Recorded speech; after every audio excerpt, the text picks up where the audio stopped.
Esta mañana está con nosotros, le agradezco mucho, Rogelio Garza, presidente de la Asociación Mexicana de la Industria Automotriz. Rogelio, ¿cómo estás? Buenos días. Rodrigo, buenos días, ¿cómo estás? Feliz año. Feliz año, gracias por tomar esta comunicación. Y bueno, pues ya tenemos los datos de la producción y exportación de vehículos el año pasado. En cuanto a la producción, esta cayó, perdón, prácticamente 1%, 0.9%. Estamos hablando de 3.953.000 unidades. En diciembre me sorprendió que se incrementó la producción 8%, pero la exportación cayó el año pasado 2% y en diciembre ya una disminución fuerte de 14%. 4% cayó a nuestro principal mercado, que es el estadounidense, que representa el 78%. Y con estos datos, Rogelio, bueno, pues ustedes decían, 2026 será un año desafiante. ¿Cómo lo estás viendo y sobre todo cómo leer estas cifras del año pasado? Claro, Rodrigo. Mira, como bien comentas, y el resumen un poquito final es 0.9% abajo en producción, 2.7% abajo en exportaciones. Producción prácticamente tabla, Rodrigo. Para un año y exportaciones, sí, 2.7% abajo. Pero mira, yo creo que para el año tan movido que tenemos, tan diferente a lo que veníamos haciendo o teniendo en la industria automotriz de años muy estables de crecimiento, creo yo que para el mercado se comportó relativamente estable, por llamarlo de alguna forma, para el año que tuvimos. Tuviste todo lo que tuvimos, los aranceles, la 232, los vaivenes de CBP en las fronteras, o sea, todo esto yo creo que finalmente hay un mercado que aguanta y que, bueno, ahora viene un 2026 retador, con muchos retos.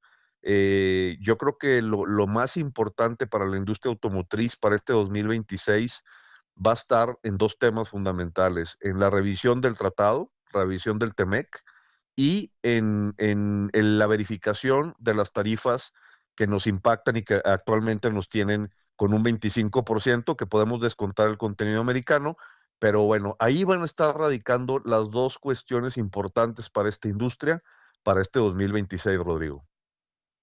Claro, obviamente, bueno, pues del lado estadounidense, a ver qué dice la Suprema Corte de Justicia con respecto a lo que se aplica de aranceles bajo la sección 232. ¿Qué tanto ha evolucionado, digamos, esta manera de evaluar el contenido estadounidense y descontarlo? Porque hasta donde me quedé el año pasado, pues realmente, factualmente era muy difícil, pues desglosar, digamos, en ello y tratar de reducir el arancel que paga México. Claro. Bueno, sigue siendo un mecanismo complejo, Rodrigo, el mecanismo de poder descontar el contenido, ¿no? Cada empresa tiene que hacer su evaluación, cada empresa tiene que hacer sus peticiones, pero sí, es un procedimiento complejo, pero que se está cumpliendo finalmente, ¿no? Se está cumpliendo, digo, es un trámite engorroso que lleva tiempo, que lleva, o sea, hay que trabajar para poder hacer esa petición de descuento del contenido. O sea, hay que demostrar que tienes el contenido, hay que hacerlo. Entonces tiene un trabajo laborioso atrás. Pero yo creo que atrás de eso, Rodrigo, lo que nosotros vemos es que finalmente para la industria automotriz, la complementariedad que tenemos con Estados Unidos, el ser totalmente complementario con ellos, fíjate, somos el proveedor número uno de vehículos ligeros de Estados Unidos, es decir, el 17% de lo que se vendió en Estados Unidos de vehículos ligeros el año pasado, se lo mandamos de México. En autopartes igual, somos el proveedor número uno, entonces esa complementariedad la tenemos que ver reflejada en la revisión del tratado.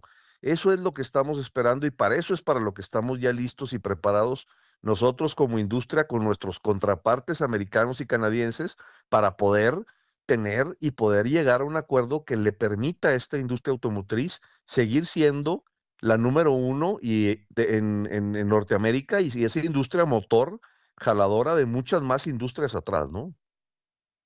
Sí, claro, es un motor muy potente.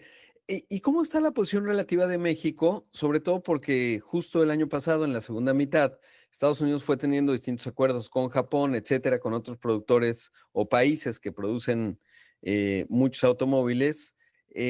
¿Cómo queda la posición relativa de México? Entendiendo también que parte de las ventajas comparativas de México en el sector automotriz, pues tiene que ver con la integración de cadenas de valor, con la potencia logística, obviamente la excelencia manufacturera, etcétera.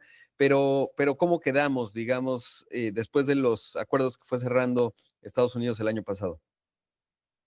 Claro, mira, ese es un tema muy importante, Rodrigo. Los acuerdos a los que llegó Estados Unidos con Europa, Corea y Japón, de un 15% flat que le llaman, es decir, tú me mandas los vehículos con un 15% y ya, sin importar si trae contenido americano, si no trae contenido americano, si cumples una regla de origen o no.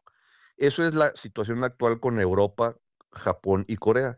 Y en México, pues bueno, tenemos un 25%, pero además tenemos que cumplir con una regla de origen que tiene un costo.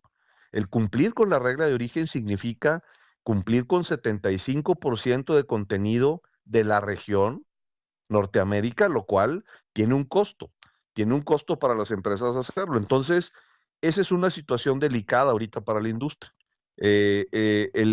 Ahorita el costo de mandar vehículos de Europa, de Japón y de Corea se asemeja mucho al de México porque con esta medida que bien comentas, pues hace una distorsión en el mercado, Rodrigo.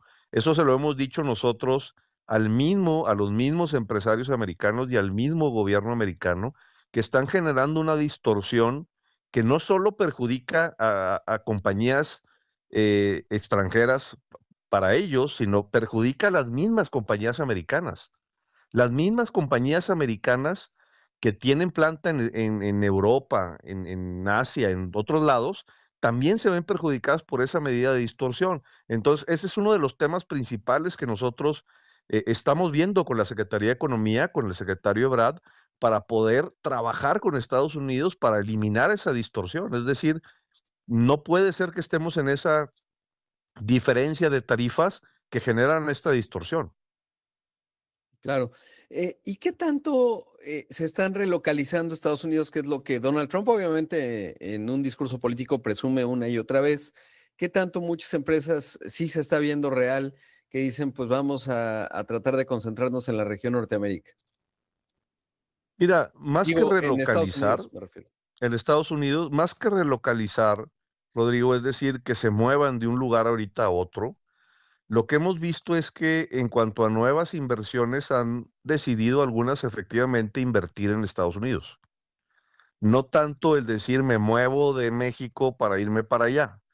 Es más bien, hoy hay algún proyecto de inversión y han decidido hacerlo allá, pero no es que ahorita tengamos una relocalización. Por eso es bien importante la revisión del TEMEC. Es muy importante la revisión.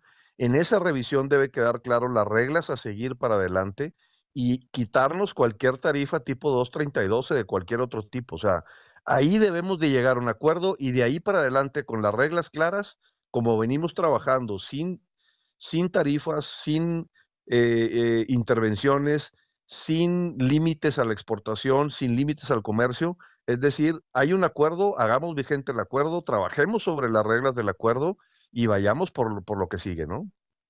Claro. Rogelio, te quiero preguntar del tema de China, los aranceles que pues ya en México se han empezado a aplicar a la importación de autos provenientes, bueno, de países con los que México no tiene un acuerdo, pero sobre todo, pues todos sabemos que es China. Pero viene el corte, si nos das la bondad de tu tiempo, regresando, platicamos de ese aspecto, si lo permites. Esta mañana está con nosotros Rogelio Garza, presidente de la Asociación Mexicana de la Industria Automotriz. Rogelio, y antes del corte te planteaba, ¿cuál es la visión de la mía con respecto al tema arancelario, particularmente el que se aplica a automóviles pues con los que México no tiene, con países con los que México no tiene acuerdo, pero principalmente pues todos sabemos es China que ha venido creciendo estos jugadores en nuestro país? ¿Cómo lo ves y sobre todo si ese es un nivel adecuado y cuál es la postura de la industria? Claro, mira, nosotros esa medida de política pública que aplica el gobierno la vemos bien, una medida que tiende a equilibrar los mercados, a dar más certidumbre a quienes invierten en México, a quienes producen, y hacen inversiones en México. Entonces nosotros esa medida la vemos bien.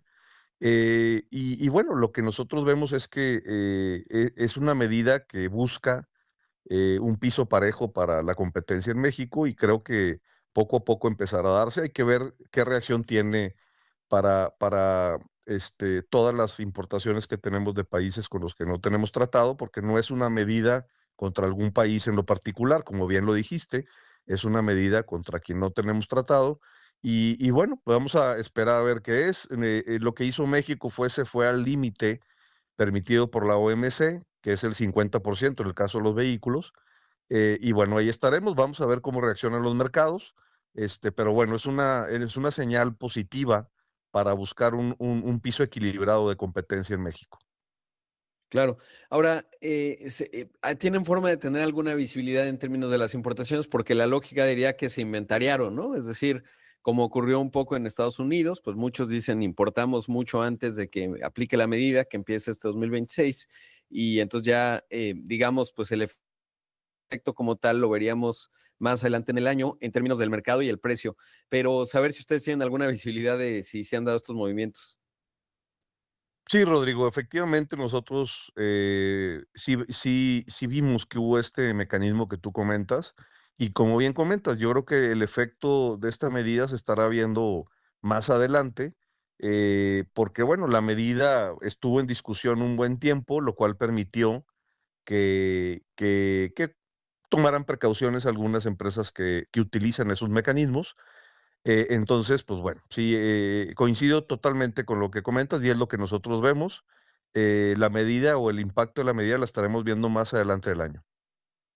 Ahora, en la parte de ciertas cadenas de valor del sector automotriz que están vinculadas a electrónicos y componentes que no son fácilmente sustituibles y que pasan por países con los que no tenemos acuerdo, ¿ahí cómo le pega o qué están evaluando en esa parte? Porque hay muchas que tienen plantas en México, jugadores me refiero, muchas compañías, y que finalmente les puede llegar a pegar este componente o no es así o cómo está esa parte. Sí, sí, sí, el decreto de las 1,500 y fracciones que incluía esta medida tiene algunas fracciones de autopartes que son necesarias para la fabricación de vehículos en México. Nosotros trabajamos directamente con la Secretaría de Economía, trabajamos con ellos para poder eh, desincorporar de ese acuerdo en su primera etapa, la primera versión que tuvo, algunas fracciones que nosotros necesitamos para poder producir y que tenemos que utilizar y que encarecerían la producción en México, y algunas otras que trabajaremos bajo los mecanismos que nos permite México para poder trabajar con ellas. Pero sí lo vimos, sí hay algunas fracciones que impactan efectivamente, Rodrigo, pero ya es un tema que estamos viendo con economía para ver la forma de cómo tratar esto que no nos afecte en la producción en México. Claro, pues Rogelio, muy agradecido con la entrevista, que tenga un buen arranque de año la industria automotriz en México, por supuesto. Te mando un gran abrazo y seguramente estaremos hablando porque va a ser un año pues de mucha información, de pues la revisión, renegociación del Tratado México, Estados Unidos y Canadá con lo que eso implica. Muchas gracias. A ti, Rodrigo, a tu auditorio, un abrazo y feliz año a todos. Gracias. Ahí escuchamos a Rogelio Garza, presidente de la Asociación Mexicana de la Industria Automotriz.